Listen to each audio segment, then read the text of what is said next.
ጤና ይስጥልን ተመልካቾቻችን እንደምን ዋላችሁ። ፋና ጤና ተጀምሯል። የዛሬው ፋና ጤና ርዕሰ ጉዳያችን የጸጉር ጤና ላይ ነው። አጠቃላይ የጸጉር ጤናማ የምንለው ጸጉር ምን ሲሆን ነው ወይንስ ተጎድቷል ወይም ታሟል የምንለው ጸጉር ደግሞ ምን አይነት ሁኔታዎችን ሲያሳይ ነው? ለሱስ መፍትሄዎች አሉት ወይ የሚለው ነገር እናነሳለን። የጸጉር ጤና ከውበት ባሻገርም የሌሎች የጤና ችግሮች መገለጫ ሊሆን ይችላል ወይንም ደግሞ የስነ ልቦና ጉዳት መንስኤም ሊሆን ይችላልና እንደሌሎች አካሎቻችን ሁሉ የጸጉራችን ጤና ለህይወታችን ወሳኝ መሆኑን ዛሬ እንግዶችን ጋብዤ ቆይታ በማደርግበት ሁኔታ ላይ እናንተም በ8222 አጫጭር የጽሁፍ መልእክቶቻችሁን እያደረሳችሁን አብራችሁን እንድትቆዩ በአክብሮት እንጋብዛለን። ፍሬውት በላይ ከእንግዶቼ ጋር ቆይታ አድርጋለሁኝ። መልካም ቆይታ ይሁንላችሁ። እንግዶቼ እንኳን ደህና መጣችሁ። እዚህ ድረስ ጊዜያችሁን ሰጣችሁ ስለመጣችሁ አመሰግናለሁኝ። ዶክተር ሚኪያስ ታደሰ የቆዳና የአባለዘር ሕክምና ስፔሻሊስት አመሰግናለሁ በጣም ከጊዜ አንተ ልበል ሁለታችሁንም ከጊዜህ ላይ ለኛ ሰዓት ስለሰጠህ እናመሰግናለን። እንዲሁም ደግሞ አሸናፊ አለሙ ወይም ቹዬ የሄር ስታይሊስትና ትራይኮሎጂስት እዚህ ድረስ ጊዜህን ስለሰጠን በጣም አመሰግናለሁ። እንኳን ደህና መጣችሁ። እንኳን ደህና ቆየሽ ፍሬ። በጣም አመሰግናለሁኝ። ጸጉር ይታመማል ዶክተር? ከዚህ ብንጀምር ደስ ይለኛል። በትክክል ይታመማል። ጸጉር የሚያድግ ነገር ነው። እድገቱን የሆነ ሰዓት ላይ የሚያቆም ከእንደገና እንደ አዲስ የሚተካ ነገር ነውና ቆዳችን ላይ ያሉ ችግሮች ከውስጥ ጤና ጋር የተያያዙ ችግሮች ጸጉራችን ላይ ቀጥተኛ ተጽዕኖ ይኖራቸዋል። በተጨማሪ ደግሞ ለጸጉር እንክብካቤ የምናደርጋቸው ነገሮች በቀጥታም ሆነ በተዘዋዋሪ ከእውቀት ጉድለት ጸጉራችን ሊጎዱ የሚችሉባቸው የተለያዩ ምክንያቶች አሉና ጸጉር በትክክል ሊታመም የሚችል ነገር ነው። የውስጣችንንም ህመም ማሳያ መስታወት ሆኖ ልክ እንደ ቆዳችን የሚያገለግል አንድ ሰውነታችን ክፍል ነው። መልካም። ወደ አሸናፊ ልምጣና እንደው ጸጉር ታመመ የሚባለው ምን አይነት ምልክቶችን ሲያሳይ ነው? እንግዲህ አሁን ጸጉር ታመመ ስንል ጸጉር ላይ ሁለት ነገሮች አሉ። ራሱ ጸጉር ያለበት ራስ ቅል አለ። ይህ ራስ ቅል ደግሞ በተለያዩ ምክንያቶች ጤንነቱን ያጣል። እሱ ጤንነቱን ካጣ በኋላ ደግሞ የራስ ቅል በጣም እየተጎዳ ሲሄድ ጸጉሩ የመርገፍ ጸጉሩ ባህሪውን የማጣት ያለውን የፖቴንሻል ኦፍ ሃይድሮጅን የምንለው የተሰራበትን ምንነት ያጣና ከስትራክቸሩ የተለየ ባህሪ ያሳያል። የዛን ሰዓት ላይ አሁን በተለይ ለሴት ልጅ የምትሰራው ስራ ቶሎ ይበላሽባታል። ማታ ተሰርታው ወይም ዛሬ ተሰርታው ያደረችው ጸጉር ወይም ደግሞ ውሎዋ ላይ በርጥበት በቀዝቃዛ አየር እርጥበት ቶሎ ሊበላሽ ይችላል። በንፋስ ቶሎ ሊበላሽ ይችላል። የተበጠረ ጸጉር መልሶ ቶሎ ሊበላሽ ይችላል። እንደዚህ ባህሪውን በማጣት ጸጉሩ ሲበላሽ ቆዳው ላይ ደግሞ የሚደርሱ ጫናዎች ሌላኛው ደግሞ በቃ ለዘለቄታው የሚሆኑ ደግሞ አሁን ይሄ እነዚህ የምንላቸው ቴምፖራሪ የሚባሉ ወይም ደግሞ በፕሮዳክት ሊመለሱ የሚችሉ ችግሮች ናቸው።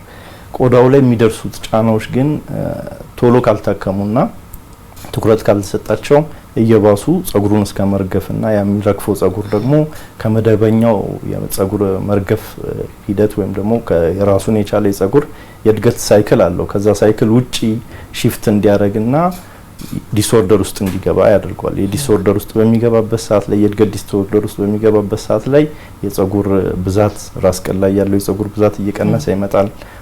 ከፊት ለፊት አካባቢ እየሸሸ ይመጣል። ወይም ደግሞ እንደዚህ ፓተርን ወይም ደግሞ ምልክቶች ማለት ፊት ለፊት ላይ ያሉ ጠርዞችን ከፊት ለፊት በጆሮ በአካባቢ ከጆሮ እስከ ጸጉር ያለው ሄር ላይን ስፋት ከጀርባም በኩል እንደዚህ አንገት ጋር ያለው ጸጉር ስፋት እንዲሁም መሀል አናት ላይ የመሳሳት ሁኔታ ያመጣና ይሄ በዘለቄታዊ ሁኔታ በሚቀጥልበት ሰዓት እስከ ስነልቦና ድረስ ጫና ያመጣና ለመመለስም እንዲሁም ደግሞ በትሪትመንትም ለመሄድ ረጅም ጊዜ እንዲያስኬድ ያደርጋል። ወይም ደግሞ ብዙ ድካሞችን በሕክምናውም ላይ ብዙ ፕሮሰሶችን እንዲያደርግ ያስገድዳልና ጸጉር ይበላሻል። ላው ጸጉር ይታመማል። ሲታመም ግን በአብዛኛው መሰረቱን የሚያደርገው ከቆዳ ነው። ቆዳ ላይ ራስ ቅል ቆዳ ላይ ያለው ችግር የጸጉርን ችግሮች እንዲፈጠሩ የማድረግ ሁኔታው ከፍተኛው ነገር ያለው እዛ ላይ ነው። ከዛ በተረፈ ደግሞ ሜካኒካል ስትረስ የምንላቸው ወይም ደግሞ በመሰራት ወይም ጸጉር ላይ በሚመጡ ጫናዎች ሙቀት፣ ፒያስትራ እንደዚህ የመሳሰሉ ካውያዎች እንዲሁም ደግሞ ፕሮዳክቶችን በአግባቡ ካለመጠቀም የሚመጡ ደግሞ በፕሮዳክት የሚመጡ የጸጉር ዳሜጆች ደግሞ ጸጉሩን ብቻውን ቆዳውን ሳይነኩት ጸጉሩን ብቻውን ጸጉሩ ላይ ዳሜጅ ሊያመጡ ይችላሉ። ያ ዳሜጅ ድርቀት ሊሆን ይችላል፣ መሰባበር ሊሆን ይችላል፣ ወይም ደግሞ ከልክ በላይ ጸጉር እንግዲህ እያረጀም ይሄዳል፣ ይሞታልም፣ ተመልሶም እንደ አዲስ ያወጣል። ቅድም ዶክተር እንደገለጸው ከዛ ሂደት በጣም በፈጠነ ሁኔታ በቀላሉ ቶሎ መንታ እንዲያወጣ ያ መንታ ቶሎ በቀላሉ ማውጣቱ ደግሞ አንድ ጸጉር ከጆሮ ላይ ወርድ ይችላል ወይም ከትከሻው ላይ ወርድ ይችላል ወይ የነበረበት ቁመት ላይ ሁላ እንዲቀር ያደርገዋል። የጸጉርን እድገት ሙሉ ለሙሉ እንዲገታ ያደርገዋል። እነዚህን የመሳሰሉ ነገሮች በፕሮዳክት ይመጣሉ። ቆዳው ላይ ደግሞ የሚመጡ ነገሮች ደግሞ እስከ ጤና እክል እስከ ማምጣት በቆዳው ላይ በጸጉሩም ላይ ጤና እክል ያመጣሉና ጸጉር መጎዳት እዚህ ድረስ ነው የሚሆነው። ከቆዳ ጋር ደግሞ በጣም ግንኙነቱ የሰፋ ነው የሚሆነው። መልካም። ጸጉርን በጣም ሊጎዱ የሚችሉ የቆዳ ችግሮች፣ ህመሞች ምንድን ናቸው? እነሱ መንስኤያቸውስ ምን ሊሆን ይችላል? ያው የጸጉር መርገፍ የሚያመጡ ነገሮችን በዋነኝነት የጸጉር ስር ጠባሳ የሚያደርጉና የጸጉር ስር ጠባሳ የማይፈጥሩ የጸጉር መርገፍ አይነቶች ብለን እንከፋፍላቸዋለን። የጸጉር ስር ጠባሳ የሚያደርጉትን ቆዳ እንዲቆጣ የሚያደርጉ ነጭ የደም ሴሎች አሉ። እነዚህን የጸጉር ስሮች የሚያቀጭጯቸውና ጠባሳ እንዲፈጥሩ የሚያደርጓቸው በእነዛ የነጭ የደም ሴሎች አይነት በሶስት ካቴጎሪ ከፍለን እንመድባቸዋለን። በዛ ውስጥ የተለያዩ አይነት ችግሮች የጸጉር ችግሮች አሉ። እንደዚሁ ደግሞ የጸጉር ስር ጠባሳ የማያደርጉ የተለያዩ አይነት የጸጉር መሳሳቶች አሉ። እነዚህ መንስኤዎቻቸው በጣም ብዙ ናቸው። ለምሳሌ ከምግብ እጥረት የሚመጣ የጸጉር መርገፍ ሊሆን ይችላል። ከነዚህ ውስጥ ማክሮኒውትሪየንቶች እንደ ፕሮቲን ዲፊሸንሲዎች ፕሮቲን ኢነርጂ ዲፊሸንሲዎች ሊሆኑ ይችላሉ። ማክሮኒውትሪየንቶች እንደ ዚንክ አይነት፣ እንደ ፎሊክ አሲድ፣ እንደ አይረን፣ እንደ ባዮቲን፣ እንደ ቫይታሚን ዲ የመሳሰሉ ንጥረ ነገሮች እጥረትም ጸጉር መርገፍ ሊያመጣ የሚችልበት እድል አለ።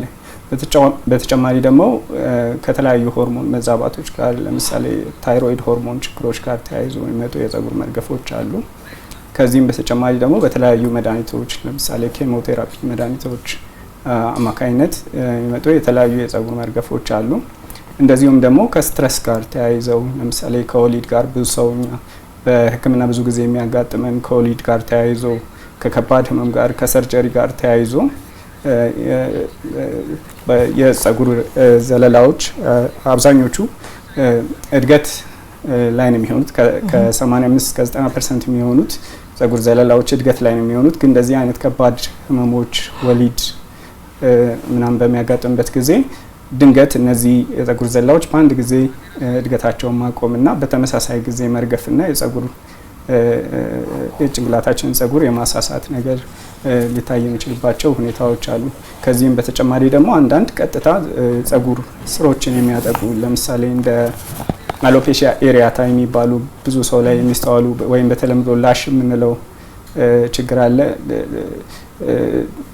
እንደዛ አይነት ችግሮችን በቀጥታ ነጭ የደም ሴሎች የጸጉር ስሮችን አፌክት አድርገው እንደዛ አይነት የጸጉር መርገፎችን ሊያመጡ የሚችሉበት እድል አለ ማለት ነው። ስለዚህ በአጠቃላይ ስናየው ከሆርሞን ችግሮች ጋር፣ ከጤና ጋር፣ ከመድኃኒቶች ጋር፣ ቀጥታ የጸጉር ስሩን ከሚያጠቁ ህመሞች ጋር፣ ከአመጋገባችን ጋር ተያይዞ የጸጉር መሳሳቶችን ልናስተውል እንችላለን ማለት ነው። በጣም አመሰግናለሁ ዶክተር። እንቀጥላለን። መቼም የብዙ ሰው ችግር ነው ብዬ አስባለሁ። አሁን እየተለመደ መጥቷል። በተለይ ሴቶች፣ ወንዶች መቼም የተለመደ ነው አይደለ? ራሰ በራነትን ማስተናገድ የተለመደ ነው። አሁን ግን ሴቶችም ወደዛ እየመጡ ነው። በተለያዩ ሶሻል ሚዲያዎች እንመለከታለን እና እንደ አጠቃላይ ድሮም አለማወቃችን ወይም ሶሻል ሚዲያው ስላጋለጠው ነው ወደፊት የማይወጣ በተለይ የሴቶች የጸጉር መሳሳት ወይንስ አሁን ከኬሚካል አጠቃቀም ከምርቶች አጠቃቀም ጋር ያለን ችግር ነው? ምንድነው መንስኤው ማለት እንችላለን? ያው እንግዲህ አሁን እንዳልሽው ካለው ጊዜ ጋር ስናይ አሁን በራሴ ወደዚህ ወደ ትራይኮሎጂ ስራ በመገባበት ወደ ጸጉር ሕክምና ከገባውበት ጊዜ ጀምሮና በፊት ደግሞ በጸጉር ሰሪ ህይወት ላይ በነበርኩበት ሰዓት ላይ ያለውን በማስተያይበት ሰዓት ላይ አሁን ላይ ችግሩ ተባብሶ ነው የሚታየኝ እና አንዳንድ ጊዜ ምናልባት እኔ አሁን ሙያው ላይ ተምሬው ሙያው ላይ ስላለው ይሆን የጸጉር ሕክምና ብዬ ላለው ግን አይደለም። የእውነት የተባባሰ ሁኔታ ነው የምናየው። ግን እነዚህን የተባባሱበትን ምክንያቶች ለማየትና ለማዳሰስ አንዳንድ ጥናቶች ለማድረግ ሞክሬያለሁ። ያ የሚያሳየን ምንድነው አሁን እንዳለነውበት ዘመኑ በጣም የቴክኖሎጂ ዘመን ነው። ሰዎች በቀላሉ አንድን ነገር አክሰስ ማድረግ ይችላሉ። ስልካቸው ላይ ባለ እጃቸው ላይ ባለ ስልክ አንድን ነገር የመሞከር ወይም ደግሞ አንድ ሰው ለአንድ ሰው ምክር ልስጥ ብሎ ሼር የማድረግ መረጃዎችን የመለዋወጥ ሁኔታው ከፍተኛ እንደመሆኑ ሰዎች ይሄኛውን ነገር የመጠቀም እንትናቸው ከፍተኛ በመሆኑ አንደኛ ከዚህ ደግሞ ባለፈ ፕሮዳክቶች ደግሞ እንደዚሁ በቀላሉ ሊገኙ የሚችሉበት በፊት ኮስሞቲክስ በፀጉር ስራ ላይ እንግዲህ ከ20 ዓመት በላይ ነው ልምድ ያለኝና እኛ ኮስሞቲክስ ለፀጉር ስራ በምንፈልግበት ሰዓት ላይ የተወሰነ ቦታ የተመረጠ ቦታ በቃ የሆነ ሎኬት የተደረገ ሎኬሽኑ ለብቻ የሆነ ቦታ አርቀን ሄደን ጊዜ እንትን ብለን በሳምንት በመናምን ነበር ራሱ ማርኬት የምንወጣው የነበረው። በአሁን ሰዓት ላይ ግን የትም ቦታ በቀላሉ ኮስሞቲክሶችን ከስከ ሁሉንም ሬንጅ አይነቶች ከየቆዳ እስከ ፀጉር ድረስ ሁሉንም ነገር በአንድ ቦታ ላይ ቅርብ ቦታ ላይ ሰዎች ማግኘት ይችላሉ። ይሄ እንዳለ ሆኖ እንግዲህ ዶክተር ከዚህ ቀደም ብሎ እንደገለጸው የፀጉር መሳሳት ከሚናሱባቸው ዋነኛ ነገሮች የሆርሞን መቀየሮች ናቸው። በህክምና ከህክምና በኋላ ያሉ የህክምና ውጤቶች ወይም መድኃኒቶች ሊሆኑ ይችላሉ። ብቻ በአጠቃላይ ይሄ ከኢንተርናል ከውስጣችን የጤና ሁኔታ ጋር የተገናኘ ነገር አለ።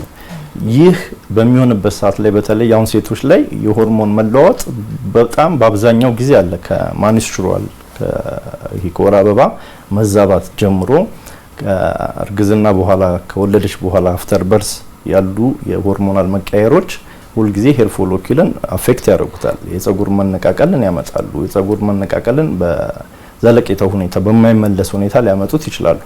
እነዚህ ነገሮች ባሉበት እነዚህ አሁን እየተናገርኩ ያለሁት ደግሞ የቴክኖሎጂው የጊዜው ደግሞ ፍጥነትና አንድ ነገር ቶሎ አክሰስ የማድረግና ከየትኛውም ቦታ ላይ ምክሮችን በቀላሉ ማግኘት እነዛ ምክሮች ደግሞ ሪፈረንስ ሳይያዝባቸው ማጣቀሻ ሳይያዝባቸው ማረጋገጫ ሳይያዝባቸው እነዛን ነገሮች አንስቶ መጠቀም ራሱን የቻለ ጉዳት እያመጣ እና እነዛም ጉዳቶች እየተባባሱ ነው ያየው ያለሁት። ሌላኛው የተመለከትኩት ነገር ምንድነው በአብዛኛው እነዚህ ቲኒንጎች መሳሳቶች በሁለቱም ጾታ ላይ ከእድሜ ጋር ተያያዥነት ሊኖራቸው ይችላል አላቸውም። ያው ሳይንሱም ሕክምናውም የሚያምንበት ነው። እድሜ በሄደ ቁጥር የፀጉር እድገት እየቀነሰ ይመጣል። ይሄ የተረጋገጠ ነው።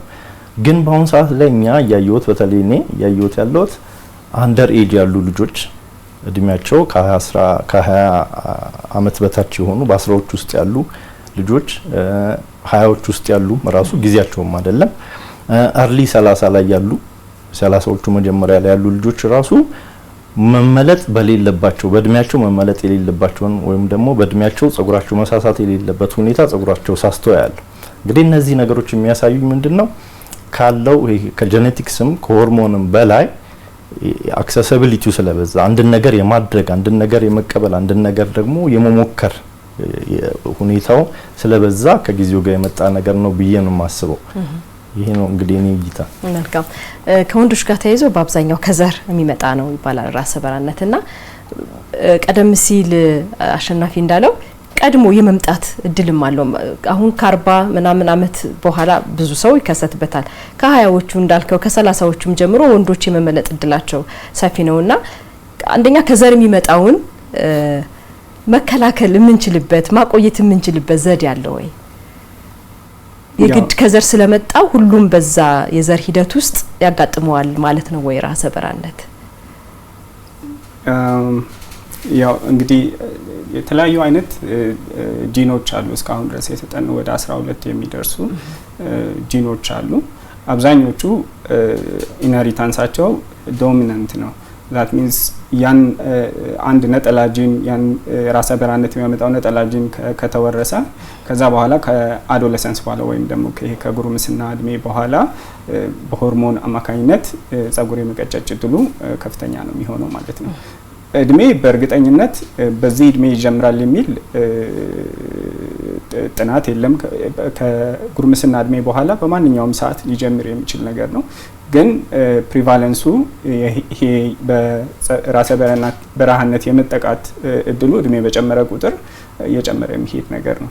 ብዙ ጊዜ በ50 ዓመት እድሜ አካባቢ በእኛ ሀገር ሁኔታ ብዙ ጊዜ እስከ 50 እስከ 60% የሚሆኑት ወንዶች በዚህ ችግር የመጠቃት እድል ይኖራቸዋል።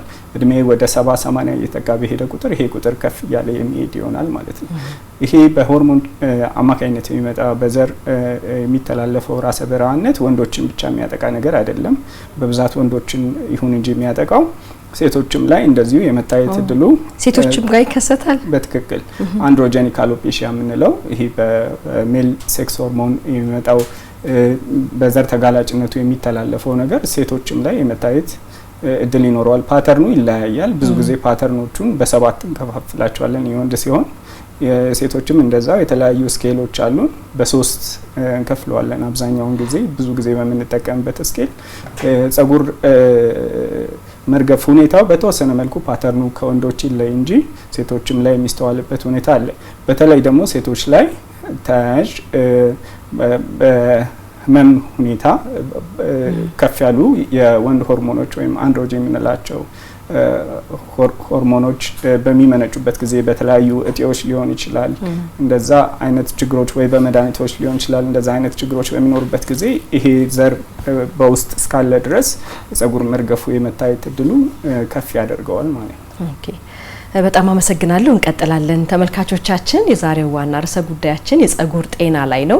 በሴትም በወንድም ጸጉር ታመመ የምንለው ምን ሲሆን ነው? እንደው ለጸጉር መፍትሄውስ አለው ወይ የሚለውን ነገር እያነሳን ነው የምንገኘው። አጠር ያለች መሰናዶ አለችን። እሱን ተከታትለን ተመልሰን እንገናኛለን። እናንተ ግን በ8222 አጫጭር የጽሁፍ መልእክት ያጋጠማችሁን የጸጉር ችግር የጤና ችግር ነው የምትሉትን ያስጨነቃችሁን በተለይ ሴቶችም ልትሆኑ ትችላላችሁ ከመሳሳት ከመመለጥ ጋር ተያይዞ ምን አይነት ችግር እያሳለፋችሁ እንደሆነና መፍትሄውን ከፈለጋችሁ በ8222 አጫጭር የጽሁፍ መልእክት ብታደርሱን እዚህ ያሉ ባለሙያዎች ቀጥታ ምላሽ ለእናንተ ይሰጧቸዋል። ፕሮግራሙን ተከታትለን ተመልሰን እንገናኛለን።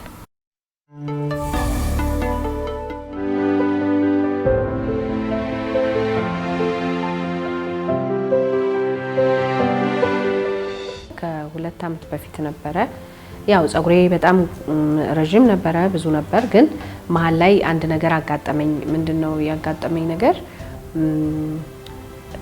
ፈንጋል ኢንፌክሽን ነበረ፣ ሳይቦሪክ ደርማታይትስ ነበረ ያጋጠመኝና ጸጉሬን በጣም ከምልሽ በላይ በጣም በፍጥነት ነው የጎዳው።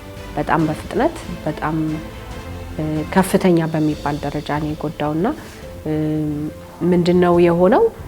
አስታውሳለሁኝ አንድ ቀን ጸጉሬን እየታጠብኩ ነውና ልክ እንደዚህ እየታጠብኩ እጄ ላይ ይወጣ ነበር ጸጉሬ ማለት ነው። እንዲሁ ነው የሚወጣው ልልሽ አልችልም ማለት ይወድቅ ነበርና በጣም ብዙ ጸጉር አንዴ ስታጠብ በጣም ብዙ ጸጉር ነበር ሉዝ ማረገውና በጣም ነበር የጨነቀኝ። ከዛ እርስ በርስ የመያያዝ ነገር ነበረው። ከዛ በኋላ መታጠብ መፍራት ጀመርኩኝ ማለት ነው፣ ምን እንደሆነ ነገሩን ስላላወቅኩ እና በቃ መመለጥ ጀመርኩኝ። በደንብ ነበር የሚነሳውና ጭንቅላቴ ባዶ ሆነ፣ ልነግርሽ አልችልምና የጸጉር ሕክምና እንዳለው አላቅም። የጸጉር ሕክምና የሚባል ነገር እንዳለው አላቅም። ያው የቆዳ ሐኪም ታውቂያለሽ፣ አጠቃላይ ምናምን የውስጥ ደዌ ምናምን ታውቂያለሽ። ግን ጸጉር በሕክምና ደረጃ እንደዚህ አገልግሎት እንደሚሰጥ አላቅም። ቆዳ የጸጉር ጭንቅላት እስከ ሕክምና እንዳለው ጸጉር በራሱ ሕክምና እንዳለው ነግረውኝ ነበርና ከዛ እንዳልኩሽ ይሄ ነገር ሲያጋጥመኝ መጀመሪያ ያሰብኩት ቹቻን ነበርና ደውዬ ነገርኩት ያጋጠመኝ ነገር እንዳልኩሽ መተሽን ይዋለኝ። ከዛ በኋላ መጥቼ ሲያየው በጣም ተጎድቶ ነበር እንደነገርኩሽና ኦልሞስት ባዶ ነበር ጸጉሬና በጣም ያኔ አስታውሳለሁ በጣም ቴንሽን ውስጥ ነበርኩኝ እና ሰው አላገኝም፣ ይደብረኛል ከሰው ጋር ማውራት ምናምንና መላለው አልኩት መፍትሄ ያለው ይመለሳል አልኩት። ከዛ ምን እንዳለኝ ታውቂያለሽ? 6 ወር ስጭኝ አለኝ። 6 ወር ስጭኝ፣ በቃ 6 ወር ስጭኝ ከዛ መልሰዋለሁ አለኝ። እና ያ በራሱ እንደው ባይመልሰው እንኳን ባይሆን እንኳን በጣም ያጽናና ነበረ፣ ያበረታ ነበርና በጣም ነበር ደስ ያለኝና አስታውሳለሁ እዛ ከስተመሮች ምናምን ነበሩ እዚህና ሲያዩት የነሱ ድንጋጤ በራሱ በጣም ኢሪቴት አደረገኝ፣ እኔን በጣም ረበሸኝና እሱ ግን በጣም ካልም ነበረ እና ምንም ችግር የለውም ከፈለሽ ከዚህ በፊት የሰራውትን ስራ ምናምን እያለ ይነግረኛል። አውቃለሁ ስራውን ግን በጣም አጽናንቶኝ ነበር። እንግዲህ እንደተባለው ትሪትመንቱን ጀመርን ማለት ነው። ትሪትመንቱ በጣም ኮሚትመንት ይፈልግ ነበር በየጊዜው አይ ቲንክ የኔ በጣም እንዳልኩሽ ተጎድቶ ስለነበር በ3 ቀን አንዴ ነው እየመጣው የምታጠበው ትሪትመንቱንም ወስደው ህክምናው የሚደረግልኝ የነበረውና ከዛ በ3 ቀን አንዴ እየመጣው እሱም በጣም ኮሚትድ ሆኖ ያግዘኝ ነበር በጣም አግዞኝ ነበር ታስወር ነበር የጀመርነው 2000 ማለት ከ2 አመት በፊት ማለት ነው 2016 ታሳስ ወር ላይ ከዛ በኋላ ምንም ሳልፎርሽ ነው ማለት በጣም ቴንሽን ሆኜ ስለነበር ለ6 ወር ላይቭ ነበርና በቃ አንድ ቀን ቀርቻ አላውቅም እና እመጣለሁ ታጠባለሁ እንዳልኩሽ ትሪትመንቱ ይደረግልኛል ከዛ ሄዳለሁኝና እስከዛ ድረስ ግን ብዙ ሰርጎችን ሰርጃለሁ አልመጣም ብዬ ብዙ እንትን ይሄ ጌቱ ጌዘሮችን ቀርቻለሁ ለምን መሰለሽ ሰዎች ከዛ በፊት የሚያቁሽ ፊገር አለ ሲያቁሽ አሁን በፀጉር ልትታወቂ ትችያለሽና ያው የኔ ፀጉር ጥሩ ስለነበረ በወቅቱ በፀጉሬ ነበር የሚያቆኝና ከዛ እኔ በፍጹም ይሄ ሂዩማን ሄር ዊግ ምናምን ተጠቅሜ አላቅም ያው ፀጉሬ ጥሩ ስለነበረ ማለት ነውና ብዙዎቹ ፀጉርሽ አይደለም የሚል ሐሳብም ነበራቸውና ያኔ ደግሞ እንደዛ ሆኜ ሲያገኙኝ ኦኬ ሂዩማን ሄር ነበር ማለት ነው የሚሉትና እንደዛ ስለነበረ አይ ቲንክ የዩኒቨርሲቲ ጓደኞቼ ጌት ቱጌዘር ነበረ ቀር ነበረ አላገኛቸውም ሰርግ ሲኖር አልሄድም ነበር በቃ በጣም ነበር የሚደብረኝና አስታውሳለሁ አንድ ግን በጣም ማልቀርበት ሰርግ አጋጠመኝና ሄድኩ ከዛ ያን ጊዜ ሲሄድ ቹቻ ጋር ነበር የመጣውና ሂዩማን ሄር ፈልጋለሁ አልኩት for the first time in my life ማለት ነውና ያኔ ትሪትመንቱን እየወሰድኩ ነበር ግን አልተመለሰም ሙሉ በሙሉ ፀጉሬ ነበርና ያው ሂዩማን ሄር አርጌ ሄድኩ በጣም ነበር ያልተመቸኝ ደስ አላለኝም በቃ ያው ላገኘሽው ሁሉ ኤክስፕሌን ማድረግ አትችይም እንዴት ነገር አጋጥሞኝ እንደዚህ ሆኖ ማለት አትችይም ነበርና ኦኬ በቃ ፀጉሬ ካልተመለሰ ማንንም ሰው ማግኘት የለብኝም ብዬ ወሰንኩና ያው ከዛ በኋላ ነው እንግዲህ ትሪትመንቱን ቀጠልኩ እንዳልኩሽ ጥሩ ሆነ ፀጉሬ ተመለሰ እና አሁን ጥሩ ላይ ነው ያለው አንድ ነገር ሲደርስብሽ ነው ስለዛ ነገር ለማወቅ ኢንቨስቲጌት ማድረግ ማለት ማንበብ ኢንፎርሜሽን መሰብሰብ የምትጀምሪውና ስለ ሳይቦሪክ ደርማታይትስ ማንበብ ጀመርኩኝ ማለት ነው ኬሚካል ምናምን ተጠቅሜ አላቅም እኔ ፀጉር ቀለም ራሱ አልቀባም ተቀብቻ አላቅም አንዴ ነው የተቀባሁት እሱም አስታውሳለሁና ከዛ እሱም ወጣ ከዛ በኋላ ተቀብቻ አላቅም ኬሚካል ነገሮችን አልጠቀምም ኖርማሊ ቅባትም በስነ ስርዓት አልጠቀምም እኔ ግን ምንድነው ሳይቦሪክ ደርማታይትስ ብሎ እንደዚህ ናቹራሊ የሚመጣ የፈንጋል ኢንፌክሽን እንደሆነ አነበብኩኝ ያው ከቹቻም ጋር ብዙ ስንጫወት ስለነበረ ነገሩን በደንብ ለማወቅ እንትን ሞክሬ ነበርና ቆዳሽ ላይ ያሉ ነገሮችን እየተመገቡ የሚፋፉ ናቸው ስለዚህ ምንድነው የሚያደርጉት ከስር ያለውን የቆዳሽን ስር ነው የሚያዳክሙት ማለት ነው አቅም ያሳጡታልና እንደዛ አይነት ነገር ነው ያጋጠመኝ ከኬሚካል ጋር ተያይዞ ከትሬንድ ጋር ተያይዞ የመጣ ነገር ሳይሆን ናቹራሊ የሚመጣ አንድ ጊዜ የሚከሰት ነገር ነውና እንደዛ አይነት ነገር ነበር ያጋጠመኝ ረጅም ነበር አልተቆረጥኩትም ግን ያው ከተጎዳ በኋላ በራሱ አጠረ ከዛ በራሱ ባዶ ሆነና ልክ ከስር የሚወጡ ፀጉሮች ነበሩ በጣም ይሄ የልጅነት ፀጉር የሚባል ነበርና በጣም ቆንጆ ዛላቸው የሚያምር ይሄ ኦይላቸው በጣም ቆንጆ የሆነ ያልደረቀ ኦይሉ የደረቀ አይነት ፀጉር ሳይሆን ፀጉር ሲጎዳና ከለሩን ያጣ ፌድ ያረገ ይሄዳልና ከስር ይወጡ የነበሩ ፀጉሮች ግን ጥቁር የሆኑ ኦይል ያላቸው የራሳቸው ኦይል ያላቸው በጣም ዴንስ የሆኑ ይሄ የልጅነት ፀጉሬ ነበር ከስር ይወጣ የነበረውና ቤተሰብ ሁሉ ይሉኝ ነበር ይሄ ድሮ የምናቀው የልጅነት ፀጉርሽን ነው እያየነው ያለነው ይሉኝ ነበርና ከዛ በጣም እየበዛ ሄደና ከዛ አሁን ባንድ እንትን ማስያዝ አልችልም ባንድ ማስያዣ ማለት ነው ለሁለት ከፍለሽ ምናምን ካልሆነ ታጥቦ ከሆነ ማለት ነው ሳት ተሰርቶ ችግር የለውም ብዙ ጊዜ ሰራዋለሁ ለምን ለመያዝ ስለምቸገር ብዙ ስለሆነ ማለት ነውና ከስር እየወጣ የመጣው እንደዛ ነበርና በቃ ይሄ የፊቴ ከለር ሁሉ ይቀየር ነበር ይሄ ፊትሽን ራሱ ይጎዳዋል ሳይቦሪክ ደርማታይትስና ሲየታከመ ሲሄድ የፊቴ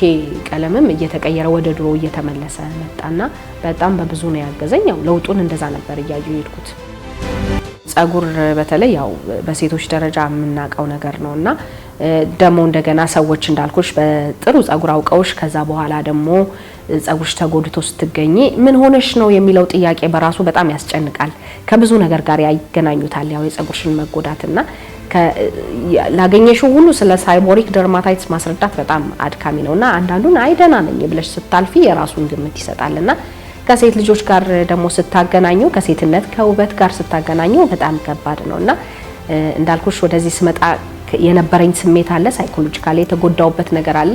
ከዛ በኋላ ደግሞ ጸጉሩ በጣም ትሪት ተደርጎ ቆንጆ ሆኖ ጓደኞቼ የቅርብ ጓደኞቼ ያውቁታልና ቆንጆ ሆኖ እንደገና ስወጣ ደግሞ ራሱን የቻለ የመታደስ ነገር አለው። ሳይኮሎጂካሊ ነው የምልሽ እንደው ከፊዚካል ለውጡ ባሻገርና ፊዚካል ትሪትመንትም አለው ሳይኮሎጂካል ትሪትመንትም አለውና በጣም ነው ያገዘኝ። የጸጉር ሕክምና አለው። ጸጉር ይታከማል፣ መሳሳቱ ይታከማል፣ ቀለም ማጣቱ ይታከማል፣ ወደ ኋላ መሸሸቱ ይታከማል። ጸጉር የሚታከም ነገር ነው፣ የሚመለስ ነገር ነውና ሕክምናውን መጀመር አዋጪ ነው ብዬ ነው የማስበውና ብዙ ሴቶች ሕክምናውን ቢጀምሩ። ነጻነትን እናመሰግናለን። እንግዲህ ባለ ታሪካችንን ተከታትለን ተመልሰናል። ባጋጠማት የጭንቅላት ሳይበር ዳርማታይዝ ነው ያለችው፣ ሳይቦሪክ ዳርማታይዝ ባጋጠማት በእንደዛ አይነት የጤና ችግር እንግዲህ ጸጉሯ በጣም ተጎድቶ እንደነበረና የስነ ልቦና ችግር አጋጥሟት እንደነበረ አንስታልናለችና ይህ ችግር ከምንድን ነው የሚመጣው፣ ምን አይነት ሰዎችን ነው የሚያጠቃው የሚለውን ነገር ብናነሳ። እሺ ከመነሻው ስናየው ጭንቅላታችን የራስ ቅላችን የተለያዩ አይነት ታይፖች ሊኖሩት ይችላሉ። ድራይ ታይፕ ወይም ደረቅ የሚባል አለ። ኦይሊ የሚባል የራስ ቅል አይነት አለ። ኖርማል የሚባል አለ። ከእንደገና ደግሞ ሴንሲቲቭ ስካልፕ የሚባል አለ። ከእንደገና ደግሞ ኮምቢኔሽን ወይም ደግሞ የተወሰኑ ቦታዎች ወዝ ኖሯቸው የተወሰኑ ቦታዎች ደግሞ ደረቅ የሆኑ የራስ ቅሎች አሉ ማለት ነው። ብዙውን ጊዜ ይሄ ሴቦሪክ ደርማታይቲስ የሚያጠቃው ወዛም ወይም ኮምቢኔሽን አይነት ታይፕ ስካልፕ ያላቸው ነው። ምክንያቱም እነዚህ ይሄን ችግር የሚፈጥሩት ፈንገሶች በብዛት የሚራቡት ወዝ የሚበዛበት ቦታ ነው። ምክንያቱም የሚመገቡት ወዝና የቆዳችን ወዝና የሞቱ ቆዳ ሴሎችን ነው። ግን እነዚህ ይሄን ችግር የሚፈጥሩት ማሌሴዥያ የሚባሉት ፈንገሶች መኖራቸው ወይም የቆዳ ወዝ መኖሩ ብቻውንም ደግሞ ይሄ ችግር እንዲፈጠር አያደርግም። በሶስተኛነት ያለው ተዋናይ ምንድነው? ይሄ ነጭ የደም ሴሎቻችን ለነዚህ ፈንገሶች የሚሰጡት ሪስፖንስ ነው ማለት ነው። ስለዚህ የቆዳችን ወዝ የወዝ የሚመገቡ ፈንገሶችና የቆዳ መቆጣት የሚያመጡ ነጭ የደም ሴሎች ተዳምረው ነው ይሄን ችግር የሚፈጥሩት።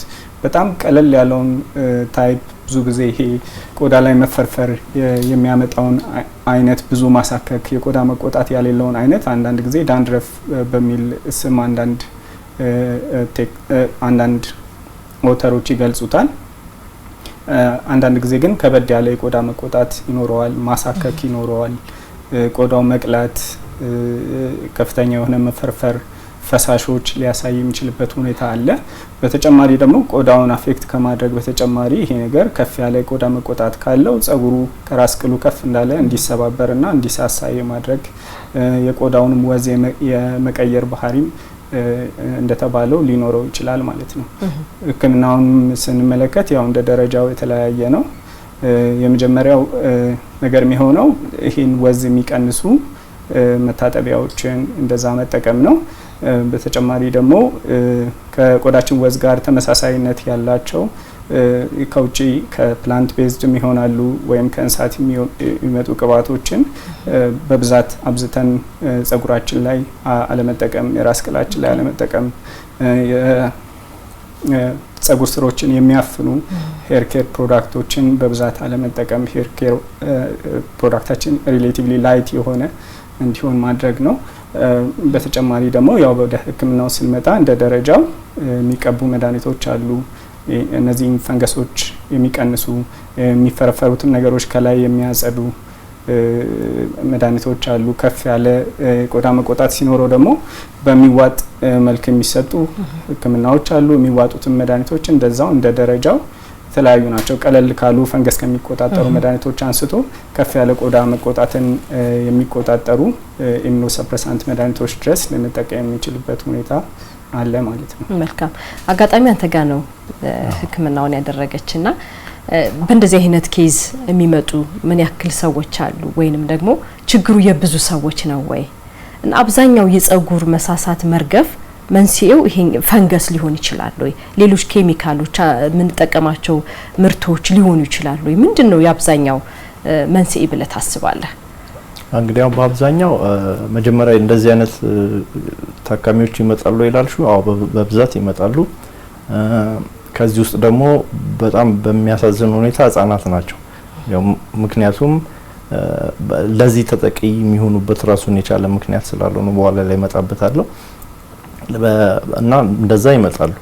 መንስኤው ደግሞ ብለን የምናስበው በአብዛኛው እንደዚህ የፈንጋል ኢንፌክሽኖች ወይም ባክቴሪያል ኢንፌክሽኖች መነሻቸው አሁን ዶክተሩ እንደገለጸው ራስ ቅል ላይ ያለው ወዝና አንዳንድ ነገሮች ወይም ደግሞ የተፈጥሮ የሚባሉ ፈንገሶች አሉ ከነሱ ከልክ በላይ መብዛት እነዚህ ተፈጥሯዊ ሂደቶች ይሆኑና ግን እነዚህ የሚያባብሱ ወይም ደግሞ በራሱ እነዚህ ነገሮች ደግሞ ሲመጡ የኢሚኒቲ ሲስተም ደግሞ ቶሎ ሪስፖንስ አለማድረጉ ዶክተሩ ገልጾታል። አሁንም የነዚህ ብቻ ሳይሆን ሰዎች ጸጉር ላይ የሚጠቀሟቸው ለማስዋብ ብለው የሚጠቀሟቸው ነገሮች በጣም ከፍተኛ ለእንደዚህ አይነት ኢንፌክሽኖች ተጋላጭነቱን ከፍ ያደርጓል። በተለይ እኔ አሁን ብዙ ጊዜ የማየው ሪዩዝ የሚደረጉ የጸጉር ኤክስቴንሽኖች ይህን የማምጣት ሁኔታቸው ከፍተኛ ነው። ምክንያቱም ሴንቴቲክ የሆኑ የምንጠቀማቸው ጸጉሮች ሴንቴቲክ ዊጎች በተለይ ዊጎቹ ሂውማን ሄር እንኳን ብዙ ጊዜ ይታጠባል። ሂውማን ሄር ራሱ የሰው ጸጉር ነው። ማለት ላይክ ተደርጎ የተሰሩትን አይደለም እያልኩ ያለሁት። ሂውማን ሄር ራሱ የሰው ጸጉር ነው። ፋይበሪክ ነው። ከፕሮቲን የተሰራው ራሱ ኬራቲን ነው። ከዛ ደግሞ በቀላሉ በሻምፖ ላይ ያሉት ነገሮች ሊወጡ ይችላሉ። እነ ፕላስቲኮቹን በምናይበት ሰዓት ላይ ግን አንዳንድ ሬዚዱ ሊተው ይችላሉ። የፕሮዳክት ሪሜኖችን እዛ ላይ ሊቀመጡ ይችላሉ። ፕላስቲኮች ደግሞ ብዙ ጊዜ ከፀሐይ ጋር በተገናኘ ሌላ አይነት ሪያክሽን ያመጣሉ። የውሃ ቦትል ራሱ አሁን ከፍተኛ የሆነ ፀሐይ ጨረር በማስገባት የተለያዩ ካንሰር አምጪ ነገሮችን ሰውነታችን ላይ ሊያመጣ ስለሚችል ብዙ ጊዜ ውሃዎች ፀሐይ ላይ ብዙ ጊዜ መቀመጥ እንደሌለባቸው ይመከራል በሕክምናው። ልክ እንደዚህ እነሱ ፕላስቲክ ስለሆኑ እነዚህ ፕላስቲክ ሴንቴቲክ ዊጎች ደግሞ ሪዩዝ ባይደረጉ እነዚህ ሪዩዝ በሚደረጉበት ሰዓት ላይ ተፈጥሯዊ ካለው ሂደት ጋር የመጋጨትና በተፈጥሮ የሚመጡትን ጥቃቅን የሚባሉ እንደ ፈንገስ እንደ ባክቴሪያል ኢንፌክሽን የመሳሰሉትን ነገሮች የማባባስ ሁኔታው ከፍተኛ ነው የሚሆነው። ከዚህ በደሞ ባለፈው ምንድነው የመደበኛ እጥበት የምንለው አለ። እነዚህ አይነት ነገሮች በአሁን ሰዓት እንኳን እየቀነሰ ነው። በአብዛኛው ሴት ልጅ ጸጉሯን ተሰርታ ያ ጸጉር ረጅም ጊዜ እንዲቆይላት የምትሰራቸውን ነገሮች የማቆየት ልምድ አለ። አሁንም ያ ነገሮች አሉ፣ ያው እየቀነሱ መጥተዋል እንጂ በተለይ ወጪ ወጣባቸው ኤክስቴንሽን የተደረጉ እንደ ሌስ ኤክስቴንሽን አሁን ኮፍያ ነው ይለጠፋል፣ ያግሉ አለ ምናምን ክፍያውም ደግሞ ትንሽ ከፍ ያለ ነው። ስለዚህ እነዚህ ነገሮች ቶሎ የማውለቅ ፍላጎት የለም በአብዛኛው ሴቶች ጋርና ከሳምንት ከሁለት ሳምንት በላይ እስከ አንድ ወርም 4 ሳምንትም የሚያቆዩ አሉ።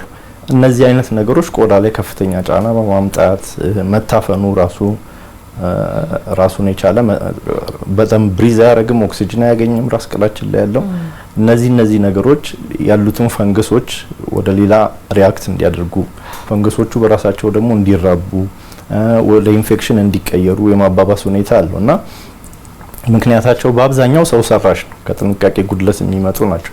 ከዚህ ባለፈ ደግሞ ፕሮዳክቶች ናቸው። ፕሮዳክቶች አንዳንድ ጊዜ አሁን በተለይ ባለው ሶሻል ሚዲያ አንድን ነገር ለማግነን በጣም ቀላል ነው። አንድን ነገር አግንኖ ደግሞ ሁሉም ሰው እንዲጠቀመው ለማድረግም እንደዚሁ ቀላል ነው። እነዚህ ነገሮች ደግሞ ሪፈረንስ ይዞ ማጣቀሻ ይዞ እነዚህ ነገሮች ማረጋገጫ ይዞ የመግዛት ልምዱ ደግሞ በጣም ዝቅተኛ ነው። ሁላችንም ጋር ያለን ነገር ጥሩ ስለተባለ ብቻ ነው እንጂ ከጀርባ ያለውን ነገር አናጠናም። ናቹራል የሚባሉ ነገሮች ራሱ አንዳንድ ጊዜ ጫና ሊያመጡ ይችላሉ። የነዛ ድግግሞሽ ኢንፍላሜሽን ሊያመጡ ይችላሉ። ቆዳ በደንብ ብሪዝ እንዳያደርግ ያደርጉታል። ከሰውነታችን የሚወጣውን ሰቡን በጣም ብዙ ኤሌመንት ያለው ብዙ ጠቃሚ የሆነ ነገር አለ። እሱ እንዳይወጣ ሊደፈን ይችላል። እሱን እስኪደፍኑት ድረስ ሊቀመጡ ይችላሉ። ኮንሰንትሬሽናቸው ደግሞ ከራስ ቅላችን ከተሰራበት ነገር ጋር ደግሞ ሞር የበለጠ ሊሆንና ሊጋጭ ይችላል፣ ሊብስ ይችላል። ለምሳሌ አቮካዶን ብንጠቅስ ፕሮቲን ነው፣ 100% ፕሮቲን ነው። ጸጉራችን ከፕሮቲን የተሰራው ፕሮቲን ይፈልጋሉ። የመጀመሪያ አቮካዶ ከመጠቀማችን በፊት እንደዚህ አይነት እይታዎችን አናይም። ፕሮቲን የማይፈልግ የጠነከረው ጸጉር እንዴት ነው የምናውቀው ነው? ለምሳሌ አሁን ፕሮቲን የሚፈልግ ጸጉር አቅም ያጣ ጸጉር ነው። ውሃ ሲነካው ይለጠጣል፣ በጣም ይለጠጣል፣ ይረዝማል። ወይም ደግሞ ፓተርኑ ለምሳሌ እንደ ፍሪዝ የመሆን ነገሩ ከርል የመሆን ነገሩን ሊያጣል፣ ቀጥ ይላል። እነዚህ ስትራክቸሩ መበላሸቱን ኢላስቲሲቲው ፑር እንደሆነ የተለጠጠ የመመለስ ሁኔታው ፑር እንደሆነና አቅም እንዳጣ ፕሮቲኑን ሉዝ እንዳረገ ይነግራናል። በቀላሉ ይበጣጠሳል፣ በቀላሉ ይረግፋል። የዛን ሰዓት ላይ ፕሮቲን እናረጋለን። ስለዚህ አሁን ልክ እንደዚሁ እንዳልኩት አቮካዶን ለጸጉር ስንጠቀም ጸጉር ፕሮቲን ነው፣ አቮካዶ ፕሮቲን ነው። ጸጉራችን ምን ፈልጎ ነው አቮካዶን የምንጠቀመው? መጀመሪያ ይሄን መለየት አለብን።